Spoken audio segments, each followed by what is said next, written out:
The content of this video is our personal interpretation and analysis of the movie. In the event of any concern about production house or OTT platforms, we are prepared to remove this video. Kindly review the description and contact us via email. Thank you. तो नमस्कार देवियों सज्जनों, एक बार फिर से स्वागत है आपका हमारे चैनल कहानीबाज भैया जी में। और आज की कहानी है भैया जी मूवी के बारे में। जी हाँ, हमारे चैनल का नाम जो कि है कहानीबाज भैया जी, और इस मूवी का नाम है भैया जी, जिसमें मनोज बाजपेयी सर ने काम करा है। तो चलिए शुरू करते हैं बगैर समय गवाए। तो मूवी की शुरुआत में हमें रामचरण त्रिपाठी को दिखाते हैं, जिनको सब लोग प्यार से भैया जी कहकर बुलाते हैं। और भैया जी एक जाने माने व्यक्ति हैं, जिनकी अपने गांव में काफी चलती है और यहाँ सारे लोग उनका मान सम्मान करते हैं। भैया जी फिलहाल अपनी होने वाली पत्नी, जिनका नाम मिताली है, उनके साथ होते हैं, जो कि एक नेशनल लेवल शूटर है। और भैया जी और मैथिली की बहुत जल्द शादी होने वाली है, जिसके लिए गांव वालों ने मिलकर एक फंक्शन रखा होता है। मैथिली अब अपने देवर के साथ वीडियो कॉल पर बात करती है, जो कि भैया जी का छोटा भाई है, जिसे वो जान से भी ज्यादा प्यार करते हैं। और हमें पता चलता है कि वेदांत दिल्ली से बिहार अपने भैया की शादी के लिए आ रहा है, जिसमें उनके दोस्त मोहन और अभिषेक भी उनके साथ हैं। अगले सीन में हमें अभिमन्यु नाम के एक आदमी को दिखाते हैं, जो कि दिल्ली के एक बहुत बड़े पावरफुल आदमी चंद्रभान सिंह का बेटा है, और वो अपने दोस्त के साथ गाड़ी में दारू पीकर जा रहा है। थोड़ी देर बाद भैया जी अपने भाई वेदांत से दोबारा फोन पर बात करते हैं। तब वो बताता है कि मैं अपने दोस्तों के साथ स्टेशन पर पराठे खाने जा रहा हूँ, जिसके बाद वो बिहार के लिए ट्रेन पकड़ने वाला था। भैया जी कहते हैं ठीक है, ट्रेन में बैठने के बाद मुझे बता देना। अब वेदांत के दोस्त उसका मजाक बनाने लगते हैं कि उसका भाई उसको बार बार कॉल करके पूछता रहता है। असल में भैया जी को अपने भाई की चिंता लगी रहती थी, क्योंकि वो काफी भोला लड़का है। इधर भैया जी के फंक्शन में मस्त डांस का कार्यक्रम आयोजित होता है, जहां भैया जी,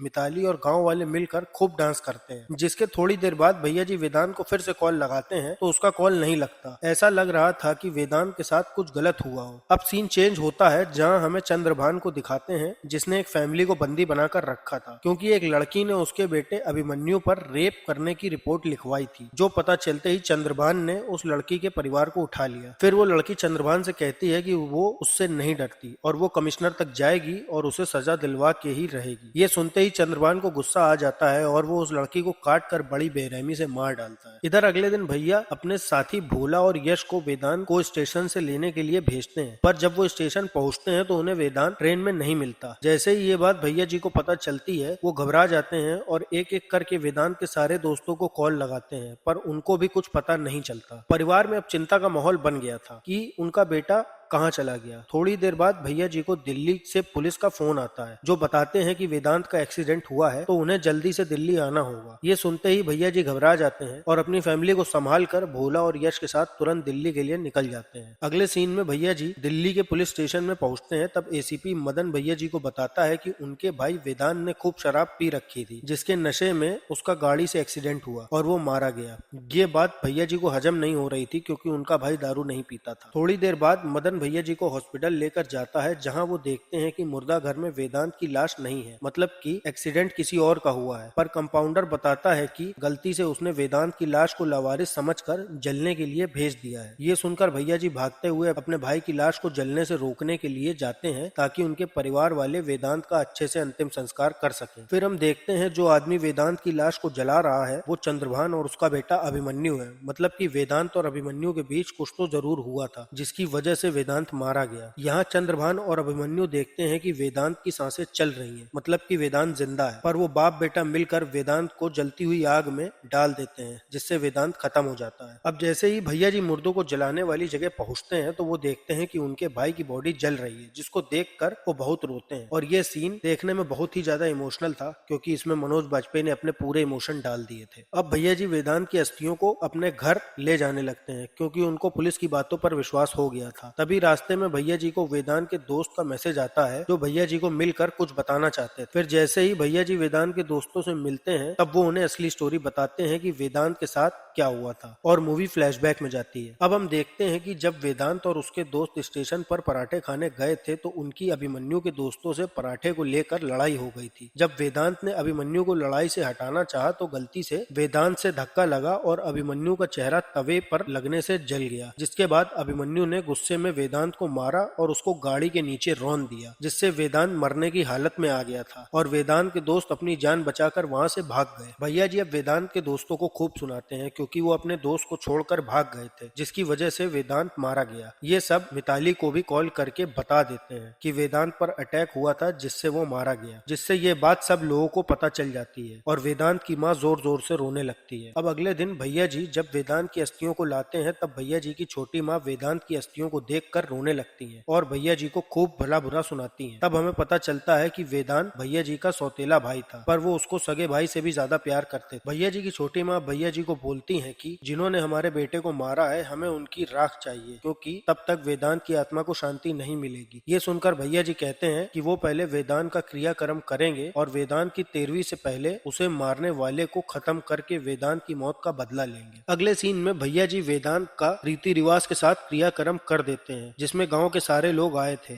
फिर भैया जी और उनकी छोटी माँ कौओं को पिंडदान का खाना खिलाने जाते हैं। तब एक कौआ आता है और बिना खाना खाए चला जाता है, जिससे वेदांत की माँ समझ जाती है कि वेदांत की आत्मा अभी भी भटक रही है, जिसे शांति नहीं मिली। ये देखकर उनको और भी ज्यादा दुख होता है और वो रोने लगती हैं। फिर भैया जी अब गुस्से में गोडाउन जाते हैं और एक फावड़ा निकाल लाते हैं जो कि उनका पहले हथियार हुआ करता था। अब हमें भैया जी की बैक स्टोरी पता चलती है, जिसमें भैया जी के पापा गांव के सेठ के मुनीम थे, पर उनकी गांव में सबसे ज्यादा चलती थी, जो कि गांव में लोगों का भला किया करते थे। बाद में ये भार उनके बेटे भैया जी ने संभाला। भैया जी जब गुस्से में आते थे तब सब लोग डर के मारे अपनी निगाह नीचे कर लेते थे। ऐसे ही करके भैया जी का राज कुछ टाइम तक चलता रहा। फिर पिता और बेटे के तरीके के बीच में मतभेद होने के कारण दुश्मनों ने फायदा उठा लिया और भैया जी के पिताजी को अपनी जान गंवानी पड़ी। पर उन्होंने मरते समय भैया जी से कसम खिलवाकर पेपर पर साइन करवा लिए थे कि वो अब से हिंसा नहीं करेंगे, जिसके बाद भैया जी ने हिंसा करनी छोड़ दी। पर अब वेदांत के मरने के बाद भैया जी के अंदर पुराना वाला क्रोध दोबारा जाग गया और जो कसम की पर्ची उनके पापा ने साइन करवाई थी उसको भैया जी ने संदूक से निकालकर जला दिया। अब भैया जी के पुराने रूप के जगने के बाद गांव के सारे लोग दोबारा से पहले जैसे हो जाते हैं और बड़े बड़े मिनिस्टर और अधिकारी के पास जब भैया जी का शेर का बिल्ला जाता है तब वो ये देख कर डर जाते हैं, क्योंकि पुराने वाले भैया जी वापस आ गए थे। मतलब कि आतंक बढ़ने वाला है और तबाही तो जरूर ही होगी। अब भैया जी अपनी पुरानी जीप में बैठकर अपने साथियों के साथ दिल्ली के लिए निकलते हैं, जहां गांव के सारे लोग उनके साथ थे। फिर रात को एसीपी मदन को भैया जी के लोग उठा लेते हैं, जिसने भैया जी को वेदांत के मरने की झूठी स्टोरी सुनाई थी। भैया जी के पकड़ते ही मदन भैया जी को सब सच बता देता है कि ये सब उसने किसके कहने पर किया है। यहाँ तक कि मदन भैया जी को अभिमन्यु का नंबर भी दे देता है, अगर नहीं देता तो वो मारा जाता। थोड़ी देर बाद मदन चंद्रभान को कॉल करके बताता है कि भैया जी ने उसको किडनैप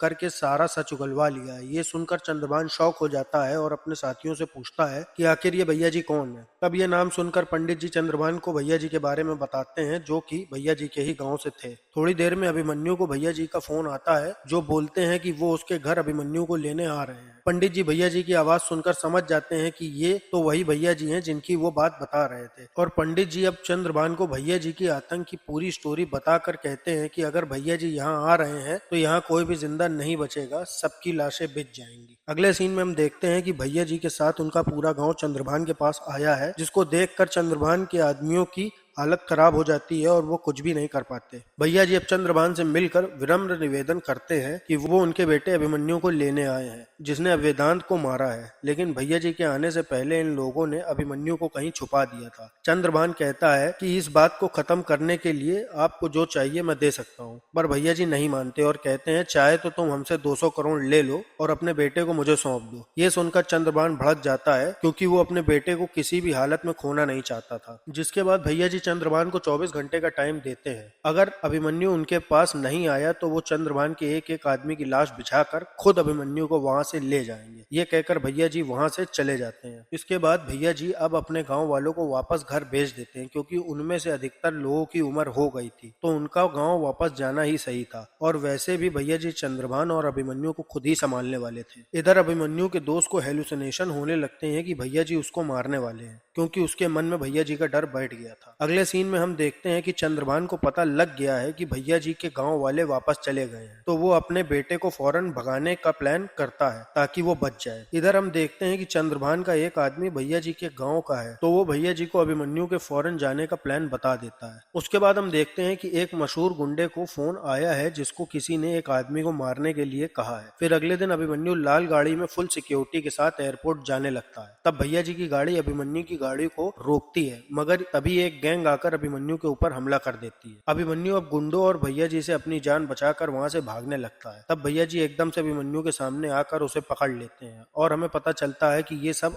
चंद्रभान का प्लान था। असल में जो गुंडे अभिमन्यु को मारने भाग रहे थे वो उसी के आदमी थे। अभिमन्यु अब चुपके से भैया जी को चाकू मार देता है और थोड़ी देर बाद वहां पर बारिश होने लगती है। तब भी भैया जी के साथी ये देखकर उनको बचाने नहीं आते क्योंकि उन्हें भैया जी ने मना किया था। फिर भैया जी अपनी चोट पर गमछा बांधकर चंद्रभान के एक एक आदमी को बुरे तरीके से मारते हैं और सारे गुंडों को धूल चटा देते हैं। तब चंद्रभान चुपके से भैया जी को गोली मार देता है, जिससे भैया जी घायल होकर तालाब में गिर जाते हैं। और फिर जब चंद्रभान के आदमी तालाब में चेक करते हैं तो उनको भैया जी की लाश नहीं मिलती, क्योंकि भैया जी के आदमी उनको बचाकर ले गए थे। इसके बाद चंद्रभान के आदमियों ने हर जगह नाकाबंदी कर दी थी ताकि वो भैया जी को देखते ही मार दें, पर भैया जी के साथी उनको छुपाकर एक जगह ले आते हैं जहाँ चंद्रभान का कोई भी आदमी उनको पकड़ने नहीं आएगा और वो यहाँ पर भैया जी का आराम से इलाज करा लेंगे। फिर जैसे ही ये बात भैया जी की होने वाली बीवी मिताली को पता चलती है, वो अपने पापा से लड़कर भैया जी के पास जाने लगती है ताकि वो उनको बचा पाए। अगले सीन में हम देखते हैं कि छोटी माँ और मिताली दिल्ली के लिए निकल गए हैं। यहाँ चंद्रभान भैया जी और उसके परिवार की फोटो लोगों में बंटवा देता है ताकि वो भैया जी को पकड़ सके,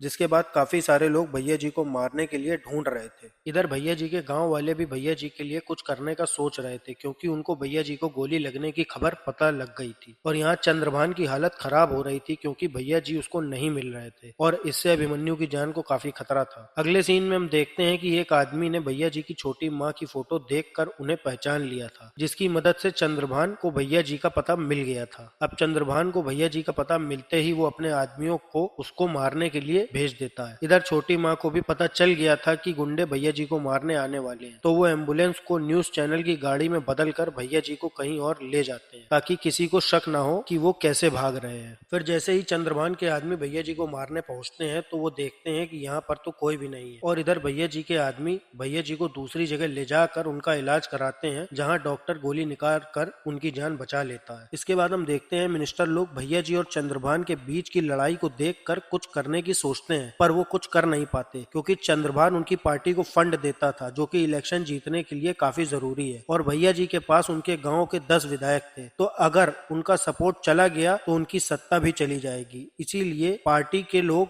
बड़ी चालाकी से चंद्रभान से इलेक्शन का फंड मंगाकर किसी को भी सपोर्ट ना करने का फैसला करते हैं, जिससे उनकी पार्टी बची रहे। अब भैया जी घायल अवस्था में मिताली को कहते हैं कि तुम किसी और लड़के से शादी करके अपना घर बसा लो, पर मिताली साफ मना कर देती है क्योंकि वो भैया जी से प्यार करती थी और कहती है कि हम दोनों वेदांत का बदला जरूर लेंगे। जिसके बाद भैया जी अपनी छोटी माँ को वापस गांव जाने के लिए कहते हैं क्योंकि गांव में किसी बड़े का होना बहुत जरूरी था। इधर चंद्रभान अपने आदमियों के साथ मीटिंग करके इलेक्शन में पार्टी को फंड देने की बात करता है। तब वो मदन को बेइज्जत करके वहाँ से भगा देता है क्योंकि उनको उस पर बिल्कुल भरोसा नहीं था, जिससे मदन को काफी बुरा लगता है। चंद्रभान अब अपने बेटे अभिमन्यु को समझाकर पार्टी को फंड के पैसे पहुँचाने के लिए कहता है ताकि पार्टी उनके सपोर्ट में रहे। इधर रात को भैया जी अपने साथियों के साथ एक खंडहर में जाते हैं, जो कि चंद्रभान के पंडित को पता चल जाता है और वो चंद्रभान को भैया जी की लोकेशन बता देता है। अब हम देखते हैं कि चंद्रभान के आदमी खंडहर में भैया जी को मारने आए हैं। तब मिताली अपनी स्नाइपर की मदद से एक एक गुंडे को गोली मारती है क्योंकि वो स्नाइपर गोल्ड मेडलिस्ट थी, पर तभी एक आदमी मिताली को घायल करके उसे मारने वाला होता है। उसी समय भैया जी उठकर आ जाते हैं और उस गुंडे को मार देते हैं। ये देखकर हमें पता चल जाता है कि भैया जी अब ठीक हो चुके हैं। इधर गाँव में छोटी माँ देखती है कि कौओं ने अभी तक वेदांत के पिंड का खाना नहीं खाया है, मतलब कि उसकी आत्मा को अभी भी शांति नहीं मिली है। अगले सीन में हम देखते हैं कि एसीपी मदन भैया जी से मिल गया है क्योंकि चंद्रभान ने उसकी सबके सामने बेइज्जती करी थी। मदन भैया जी को चंद्रभान की पार्टी को फंड देने वाली सारी बातें बता देता है। इधर भैया जी के गांव के आदमी चंद्रभान के पंडित को भैया जी की तरफ कर लेते हैं क्योंकि असल में भैया जी के पापा ने उस पंडित की बेटी को बचाते हुए अपनी जान